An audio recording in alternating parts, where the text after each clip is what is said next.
Well, from Thin Lizzy to U2, Ireland certainly have produced some of the biggest legends in rock and roll. And Derek is looking to join the Hall of Fame. Oh, this should be interesting. Over to you, Derek. Tommy, will you stop that now? I wasn't too bad on the drums, right? Anyway, we're here at the Irish Rock and Roll Museum. Becky, wow. I know. Surrounded by history. It's in the walls here, isn't it? Absolutely. I've had people come on tours with me over the last couple of months when everything is getting back up and running again, telling me stories about gigs they've been to in their past. Now, all the memorabilia on the wall, you've got so much from so many great Irish bands. Absolutely. What have you got? We have everything from U2. We have a little snippet of Michael Jackson here. We have great stories about so many different Irish artists here, and we have this wonderful room right here, Thin Lizzy. Now, talk about some of the Irish artists. We're going back to The Cure, we're going back to Ash, the Cranberries. Like, some phenomenal Irish artists have passed through these studios. They have indeed. Everyone from Hozier, the Cranberries, Sinead O'Connor, they've all practiced and been through the halls here at Temple Lane. And how do people feel then when people are coming to visit here? Do they feel like they're walking in their footsteps?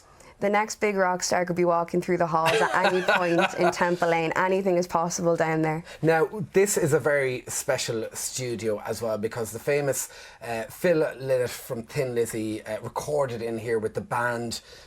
Phenomenal time in Irish rock and roll. Absolutely. Phil was a poet, he was a romantic, a gentleman, an outlaw. He was full of style, charisma and vibrance.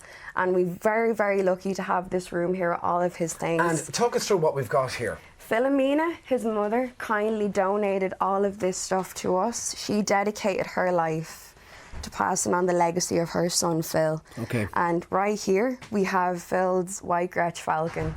This guitar right here, it is magic. This has been passed down through generations of bands. Okay. From everyone from the New York Dolls, the Clash, the Sex Pistols, onto the landed in the hands of Mr. Phil Lynott. And we've got the Fender here as well, the electric bass guitar. We have Phil's Precision Fender bass. Now, the Precision bass was Phil's main instrument, and his bass guitars in the room all have one thing in common. They've got mirror plates on the front of them. Okay, why was that? So when he was up on the stage and he was doing his thing and the lights were shining down on him, the lights reflecting into those mirrors, he'd shine it into the audience. Sometimes into the ladies he found attractive. It'd be like a glorified disco ball for Phil. And how much are these worth?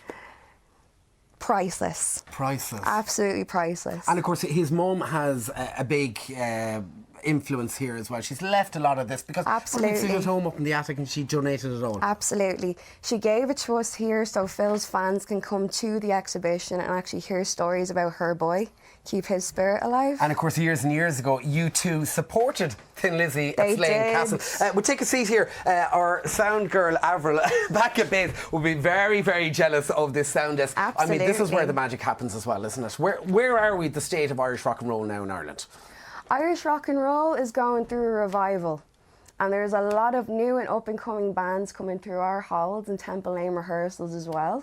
Now, but we're talking like the likes of the Stripes, a great band. We're also Absolutely. talking about Aslan, 30 years on, they're still going strong. They have a gig in 3 Arena in September. They do indeed. Which you're going to. Absolutely. Hozier has been in here as well.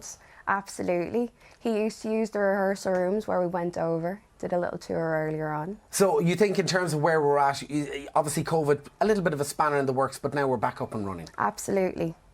So there we have it. So Tommy, who knows? I could be the next rock and roll star. Maybe it's too late for me, but maybe you're a little fella, Tommy. But I have to say, we're surrounded by rock and roll history here this morning. Fascinating. And you know, you could spend all day here, all day. It's fantastic. Thank you so much, Bex. You're welcome.